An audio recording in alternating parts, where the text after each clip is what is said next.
We are back. How's everybody doing? Happy Thursday. By the time you be seeing this, I'm sure I'll upload it on a Friday. But yeah, it's a Thursday night. My ankle's still jacked up. Been going through a little withdrawal. It's been about 2 weeks since I've skated. Boo hoo. Yeah, we're gonna talk about local parks, like more specifically, my park, my local park. I grew up skating at, and that was Pipeline.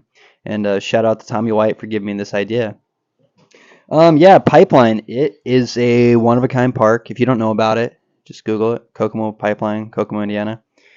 And yeah, it's an old grindline park. It was probably built '05 or '06 around there. And man, it's old. It's rough. It's scary. It's a big park. It was the first park I ever went to. It was the first place I saw skateboarders skateboarding. And I was hooked from when I found it, and I was thoroughly terrified. And if you've been there, you get it. If not, then you just kind of have to see for yourself. I mean, I can only describe it the best I can, and I'll do the best I can in this video. And I'm really excited talking about this one because it's such a favorite place of mine. It's where I would go to just fight boredom. It's where I felt like I felt at home. Like it was home away from home, especially when I was younger. And it's just where I gravitated to. I learned a lot of things there. I learned, how to ride my skateboard. I learned how to, be a man per se, how to do scary things. And I met some of my lifelong best friends there. But yeah, this park, it's unreal. I feel like they don't build skate parks like this anymore. Like I said, it was just big. It had tight, steep tranny, had really just bonky big black pool, like big coping, and with some pool coping in really hard to reach areas.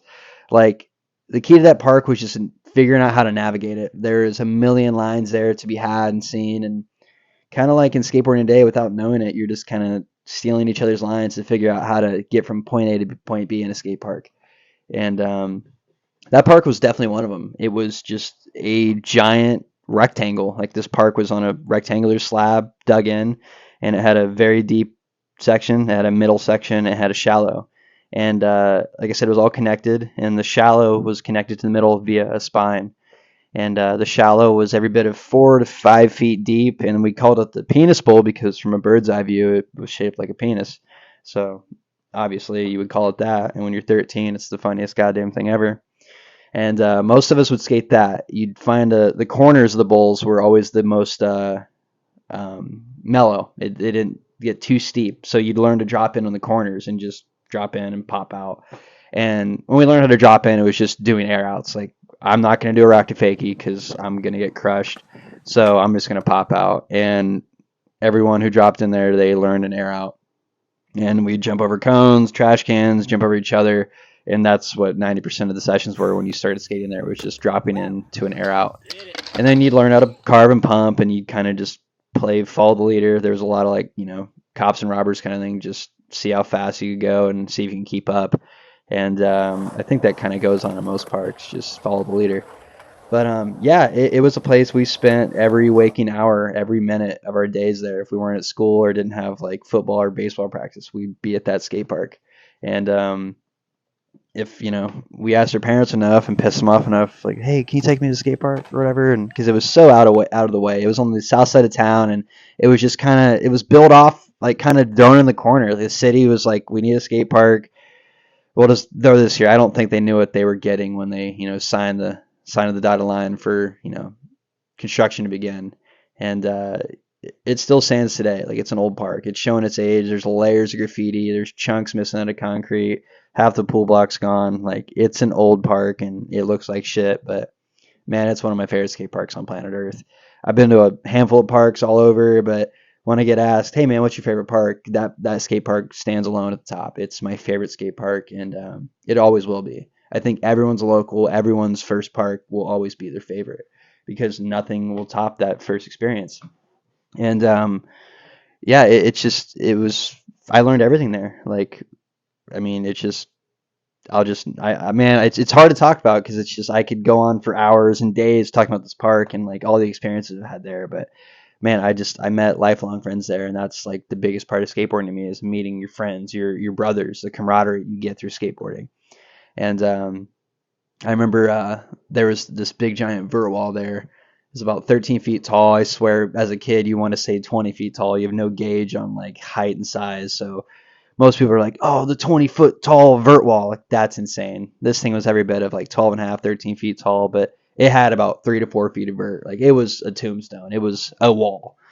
And one of my good friends who I put on here before, Graydon, he could scoot, skate, BMX, pogo. He could do everything. Like, he was one of those guys. Anything he touched, he just made it happen. And he was skating that vert wall when no one else was, especially at a little age. And I really wanted to do it. And he was doing it on his scooter. I'm like, holy fuck, that's terrifying that he's just jumping and dropping um, off this on his scooter and rolling away. And I told him, like, dude, I really want to drop in on this. And he's like, well, dude, if I'll do it if you do it, back me up, kind of thing. And we kind of tight roped up this coping and stepped up there with our boards. He went, and I went right behind him, and I squatted it out. It was such an insane drop, and yeah, it was one of those things that every skate park has like that big sketchy like feature. It's like, oh, only this person's done it, or only like two or three people have like went at it. Everyone else just gets smoked. But yeah, it was pure vert. It was a wall, and that was probably the scariest feature of that park. Other than it being all concrete and you hit your head, you're done. And I've seen some gnarly shit happen there over the years. I've broken myself off there. I've gotten stitches. I've busted my knees, elbows, watched people turn their legs around, knock themselves out, break fingers, lose teeth. I mean, that place has claimed so many people, and it just has this long list of just history, lore, and I'm so glad it's still standing today. And with that, it's just like, growing up skating there, we were there all the time. And every summer there'd be like a new crop of kids that would skate for the summer, and then schools start back up and we never saw them again. I feel like every park would have that. You just kind of have these kids that pick up the hobby for the summer, and then that's, who you see that year skating. And then after that, they fall off and you're left with like, the guys who do it all the time. And it makes sense if you get that. Like, I know a lot of people are like, well, that doesn't make sense. But like, if you understand that like concept, and then you understand what it's like. It's cool to see, people interested in your park, even if it's not a very, popular park or it's shitty. And it's cool to see people appreciate something that you appreciate. And with that being said, when I see people ride it today and sweep it up or take care of it or just post clips there, like, I love seeing that. Like, I almost try to like live through that. And it's just cool to see people still using that place.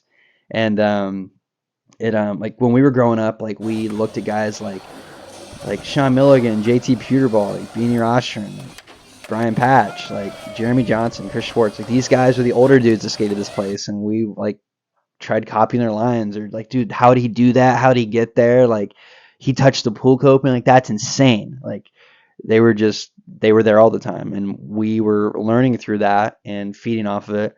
And we're like, oh, I want to do what he's doing. And it just kind of, the cycle just repeated itself. And then when we kind of went through it, it phased out and it was dead for a bit. And then some new kids came along and they skated it. And then it kind of keeps happening.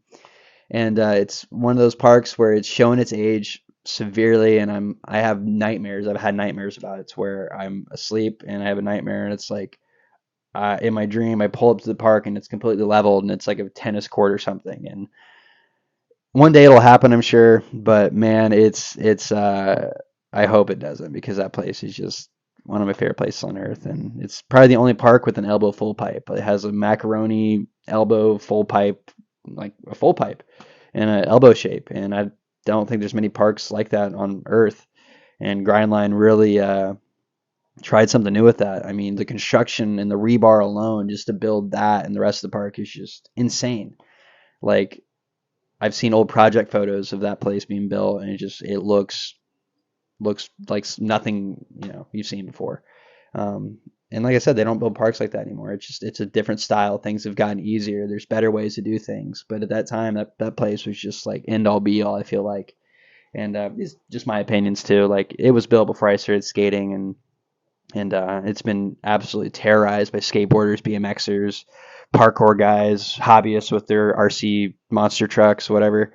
But yeah, man, it's such a special place, and and it'll always like hold a spot in my heart of just like, man, like this is where it began. Like this is what got me here today. Like it was always known around when we were younger. It's like, man, if you can skate, manage this park, you can skate anything, and I still hold that true. And it's just like there's not much shit that's built like that unless it's like a DIY or like a gnarly DIY. But man, Pipeline, it's if you're out and about in the Midwest, stop through Kokomo and grab you a Coke and an ice cream cone from Cone Palace and just follow the bend and you'll find Pipeline there. And yeah, it's still standing. Go give it a skate. Go brush it out. Just give it some love. Just don't fucking tag it. I hate graffiti. It's the worst goddamn thing ever. Like, there's cool graffiti, but like, just do that shit somewhere else. You're ruining skate parks. But it's the aesthetic. But yeah, you're ruining skate parks. You graffiti it. We've chased guys out of that park. We've caught them graffitiing. Like, chase them out. It's pretty cool. We're always proud of that. We'd like, stake it out because there was like a summer where high school kids would come just jack it up, throw glass in the bowl, and just trash it. They weren't skateboarders, and that's like the worst part. Um, but yeah, I don't know. Just I'm trying to think other things I can think about that park. It just, man. Oh, first day I ever went there, I do remember I went with my brother and a friend, and we walked in, and I was 13, my brother was about 10, and my brother was behind me walking, and there was like a fence latch for the gate that used to close, and it was about 3, 4 feet high, about big enough for a kid to hit his head on, what my brother ended up doing. And I remember hearing like this clonk noise, and I looked back, and my brother's holding his head. He also goes, AJ, and he's like, I'm bleeding, and he's just like leaking down his head. And I pulled my little flip phone out and called my mom. Like, yeah, Alex is bleeding. We're at the skate park, freaking out. Terrified my mother. And I was like, I'm never going to be allowed to come back here again. And luckily I did. And Alex was okay.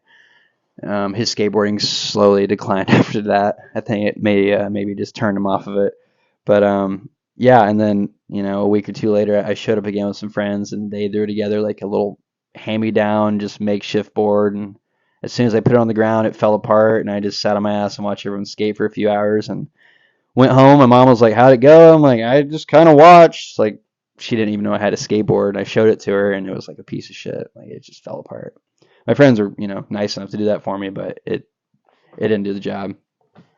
Then she took me to get a complete, and then the rest was kind of done. And I spent every waking hour there. I learned frontside airs there. I learned, how to do crawl slides. Like I learned, how to get in the air. I learned how to carve, pump, just everything at that park. I learned there. And most days it was by myself, or it was me and Graydon, against, the heat. And there was no shade, there was no trees. It was just in the open on a concrete slab. And yeah, make the best of it. Get up there and leave when it gets dark, and do it all again the next day. And man, it's like I said, it holds a special place in my heart, and it's one of my favorite places to be, and it will always be on top of my like favorite skate park list. But yeah, like I said, if you're in the area, check it out. If you're still skating it, take care of it. You're making me proud. You're making us proud. And yeah, it's one of those places, man. It's home. It's home away from home, away from home. But yeah, keep this one short, light. If you guys have like a story about your local park, or tell me where your local park was, something about it. I love reading your stories. I like sharing mine with you. I think it's great. I'm gonna try to keep these more frequent, these videos. Like I said, I don't know how this is going. It's just kind of an experiment. It's something fun to do, especially while I'm hurt.